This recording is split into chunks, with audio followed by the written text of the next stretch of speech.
नमस्कार साथियों, आप सभी का स्वागत है हमारे YouTube channel DN Jha official में। साथियों, पिछले क्लास में हमने जो SCERT वर्ग 8 के इतिहास की पुस्तक के 12वें अध्याय की चर्चा की थी। हमारा टॉपिक था राष्ट्रीय आंदोलन 1885 से 1947। इसमें हमने देखा कि शुरुआती तौर पर जो भारत में 1857 के बाद मुख्य जो संघ बने उसमें ब्रिटिश इंडियन एसोसिएशन जो कि बंगाल में, मद्रास नेटिव एसोसिएशन मद्रास में और बम्बई में बम्बई एसोसिएशन बना। फिर 1867 में पुनः सार्वजनिक सभा महादेव गोविंद रनाडे ने किया। 1876 में इंडियन एसोसिएशन सुरेंद्र नाथ बनर्जी द्वारा कलकत्ता में की गई। 1878 में नेटिव प्रेस और पॉलिटिकल एसोसिएशन कॉन्फ्रेंस कलकत्ता का गठन हुआ। 1883 में अखिल भारतीय सम्मेलन में सुरेंद्र नाथ बनर्जी द्वारा कुछ पढ़े लिखे भारतीयों को बुलाया गया। और 1884 में मद्रास महाजन सभा, फिर 1885 में Allahabad people's association, Bombay president association और अंततः 28 दिसंबर 1885 को भारतीय राष्ट्रीय कांग्रेस की स्थापना हुई। साथियों, ये भारतीय राष्ट्रीय कांग्रेस की स्थापना से पूर्व और 1857 के विद्रोह के बाद जो महत्वपूर्ण संघ संगठन थे इसके बारे में बताया गया है, इसे आप याद कर लेंगे। फिर हमने भारतीय राष्ट्रीय कांग्रेस के बारे में देखा कि 28 दिसंबर 1885 को इसकी स्थापना हुई और ये भारत में जो काफ़ी बुद्धिजीवी वर्ग सब जो भारतीयों का शोषण हो रहा था सभी एक मंच पर इकट्ठा हुए और एक मंच पर इकट्ठा होकर इन लोगों ने प्रारंभिक तौर पर जो लोगों में चेतना जगाई। भारत में अलग अलग हिस्सों में कांग्रेस के जो सम्मेलन होने लगे और इस तरह से लोगों में कांग्रेस के प्रति विश्वास जगा और काफ़ी लोग इनसे जुड़े। फिर वर्नाकुलर प्रेस एक्ट 1878 में पारित किया गया। मैंने बताया था कि इसके द्वारा प्रेस पर प्रतिबंध लगा दिया गया था। जो भारतीय भाषा में प्रसारित होने वाले प्रेस थे, पत्रिकाएं थी, उसको रोक दी गई थी। फिर आगे विभिन्न प्रकार की जो लॉर्ड रिपन के द्वारा जाति भेद पर आधारित न्यायिक असमानता को दूर करने के लिए एक अच्छा काम किया गया, इल्बर्ट बिल। लेकिन इस इल्बर्ट बिल में आप सभी जानते हैं कि भारतीय जज को ब्रिटिश जज के समान समानता दी गई, लेकिन इसे भी विरोध के कारण वापस करना पड़ा। फिर 28 दिसंबर 1885 को भारतीय राष्ट्रीय कांग्रेस की स्थापना जो हुई थी वो गोकुलदास कॉलेज हॉल में, जो कि आप सभी जानते हैं कि उसमें 72 प्रतिनिधियों ने पहली बार भाग लिया था और शुरुआती नेता दादा भाई नौरोजी, फिरोज शाह मेहता, बदरुद्दीन तैयब जी इत्यादि थे। इसके बाद कांग्रेस के शुरुआती दिन में क्या क्या हुआ उसकी चर्चा हमने प्रीवियस क्लास में कर ली थी, इसलिए मैं इन चीज़ों को बहुत संक्षिप्त में आपके बीच रख रहा हूँ। सारी बातें हमने चर्चा कर ली थी। आज जो मुख्य रूप से चर्चा करने वाले विषय है उसमें पहला नाम है गोपाल कृष्ण गोखले। जहाँ तक हो सके हमें ज़्यादा से ज़्यादा लोगों में राष्ट्रीय चेतना पैदा करनी चाहिए और इसे बढ़ावा देना चाहिए ताकि धर्म, जाति और वर्ग की विभिन्नताओं को परे रखकर वे एकजुट हो सके। ये विचार था गोपाल कृष्ण गोखले का। शुरू में कांग्रेस के लिए जन आंदोलन, लामबंदी आदि चलाना नामुमकिन था, अतः इन्होंने राजनीतिक चेतना जगाने और जनमत बनाने के लिए मध्यम वर्गीय लोगों से संपर्क शुरू किया जो धीरे धीरे आम लोगों तक पहुंचा। तो आप जैसा कि मैंने आपको बताया भी कि प्रारंभिक तौर पर ये सिर्फ लोगों में चेतना पैदा करते थे, लोगों को जगाने का काम करते थे। इसके बाद धीरे धीरे उनकी बात लोगों तक पहुंची और लोग जागे। दादा भाई नौरोजी के बारे में दिया है। नौरोजी, हम यहाँ एक राजनीतिक संगठन के रूप में इकट्ठे हुए हैं ताकि हम अपनी राजनीतिक आकांक्षाओं से अपने शासकों को अवगत करा सके। कांग्रेस के बारे में उनका ये विचार था।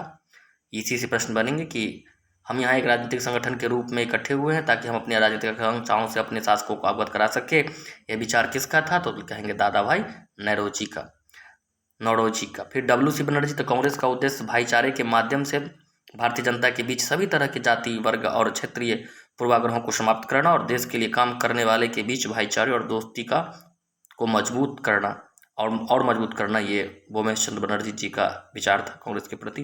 कांग्रेस के नेताओं ने लोगों को यह समझाया कि हम एक राष्ट्र हैं और उपनिवेशवाद हमारा दुश्मन है।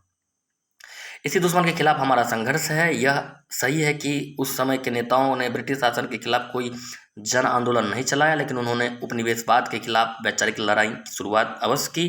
कांग्रेस के तत्कालीन राजनीतिक विचारधाराओं, सामाजिक वर्गों और समूहों को अपने साथ जोड़कर राष्ट्रवाद को आंदोलन के रूप में स्थापित किया। इस प्रकार कहा जा सकता है कि कांग्रेस ने अपनी प्रारंभिक अवस्था में लोकतांत्रिक एवं धर्मनिरपेक्ष आंदोलन की आधारशिला रखी, जनता में राजनीतिक चेतना पैदा की और उसे राजनीतिक रूप में शिक्षित किया।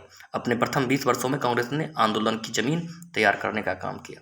तो निश्चित रूप से साथियों इस पैराग्राफ में आप देखे होंगे जो मैंने बात कही उससे ये बात निकल कर आती है कि प्रारंभिक तौर पर कांग्रेस लोगों में राजनीतिक चेतना जागृत की, लोगों को राजनीतिक रूप से शिक्षित किया, सामाजिक जो वर्गों और समूहों को साथ जोड़कर उन्हें राष्ट्र को आंदोलन के रूप में स्थापित किया, राष्ट्रवाद को आंदोलन के रूप में स्थापित किया। कहा जा सकता है कि राजनीतिक जमीन तैयार की भारत में अंग्रेजों के विरुद्ध।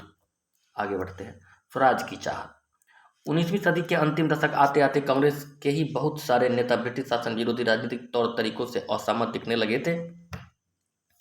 वे कांग्रेस की प्रार्थना और प्रतिवेदन की नीति के प्रबल विरोधी थे। इसी तरह की विचारधारा का नेतृत्व बंगाल में बिपिन चंद्र पाल, पंजाब में लाला लाजपत राय तथा महाराष्ट्र में बाल गंगाधर तिलक कर रहे थे। उन्होंने प्रार्थना निवेदन की बजाय रचनात्मक कार्यों एवं आत्मनिर्भरता पर जोर दिया। इन्हें अंग्रेजों की न्यायप्रियता एवं नेक इरादों पर कोई भरोसा नहीं था।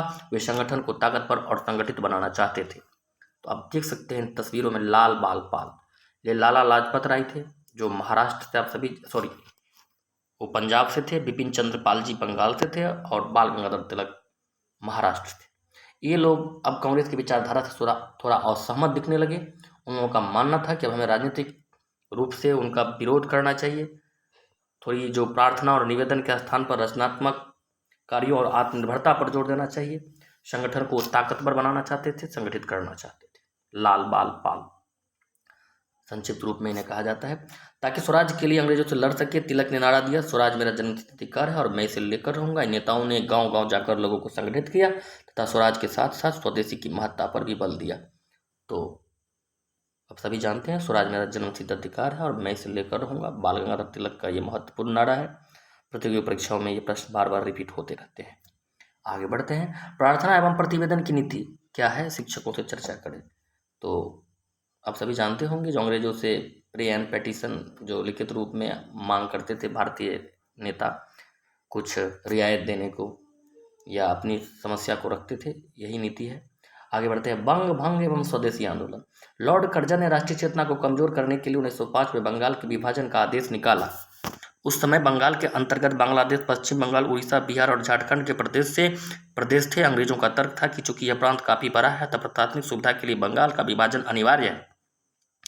लेकिन इस विभाजन के पीछे छिपी हुई मंशा थी कि एकीकृत बंगाल जो कांग्रेस अथवा राष्ट्रीय आंदोलन का गढ़ था, उसे सामुदायिक आधार पर हिंदू बहुल पश्चिम बंगाल, बिहार, झारखंड एवं उड़ीसा में तथा मुस्लिम बहुल पूर्वी बंगाल को एक दूसरे से विभाजित किया जाए। इस विभाजन में बांग्ला भाषी क्षेत्र को 2 भागों में विभाजित किया गया तथा विभिन्न भौगोलिक तथा भाषाई स्थिति रखने वाले बिहार, उड़ीसा एवं झारखंड को पश्चिम बंगाल के अंतर्गत रखा गया। तो सभी जानते हैं साथियों 1905 में बंग भंग एवं स्वदेशी आंदोलन को आप सभी पढ़े होंगे। लॉर्ड कर्जन ने राष्ट्रीय आंदोलन को कमजोर करने के लिए कांग्रेस की गतिविधि पर रोक लगाने के उद्देश्य से बंगाल को 2 भागों, पूर्वी बंगाल और पश्चिमी बंगाल में विभाजित कर दिया। मुस्लिम बाहुल क्षेत्र पूर्वी बंगाल में थे और इधर बिहार, झारखंड इत्यादि, उड़ीसा इत्यादि का हिस्सा पश्चिम बंगाल में के अंतर्गत रखा गया। राष्ट्रवादी एवं भारतीय राष्ट्रीय कांग्रेस ने कर्जन के इस कार्य का विरोध करने का निर्णय लिया। 16 अक्टूबर 1905 को विभाजन लागू होने के दिन समूचे बंगाल में शोक दिवस मनाया गया। लोगों ने उपवास रखे। बंगाल की गलियों में वंदे मातरम के नारे गूंज उठे। कलकत्ता के टाउन हॉल में एक सभा हुई जिसमें तिलक भी उपस्थित थे। लोगों ने विदेशी वस्तुओं के बहिष्कार एवं स्वदेशी वस्तुओं के उपयोग का संकल्प लिया।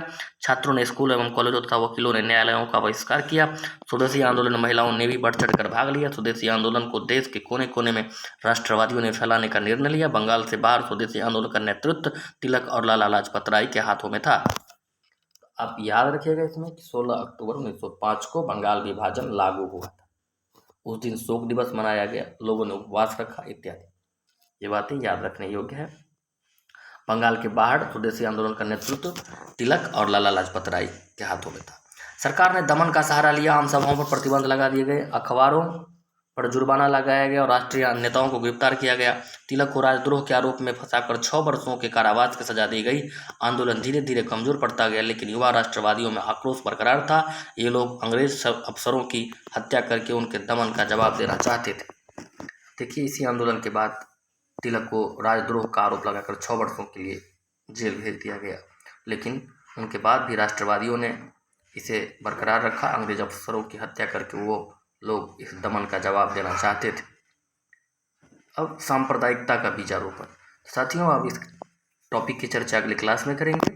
वीडियो को अंत तक देखने के लिए, सुनने के लिए आप सभी का बहुत बहुत धन्यवाद। अगर चैनल पर नए हैं तो चैनल को सब्सक्राइब करें, लाइक करें, शेयर करें। धन्यवाद।